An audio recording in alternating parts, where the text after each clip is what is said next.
তুই এখন সিগারেট খাস, তাও আবার রাস্তাঘাটে পাবলিকের সামনে। খাইলে খাই, নিজের টিয়া দিয়ে খাই।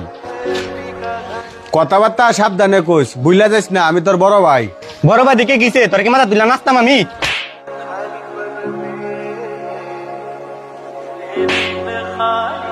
তোর তো আমি দুইটা এনে চলি, তুই আমার বিষয়ে কোনো নাক গলাবি না। আপনি ছোট ভাই, হ্যাঁ? আপনি সংসারের বড় না? এই সমাজের নিয়মটাই এমন, ইনকাম আছে তো আপনি ঘরের রাজা, আপনার ইনকাম নাই তো সেই ঘরেই আপনার প্রতিদিন হবে সাজা।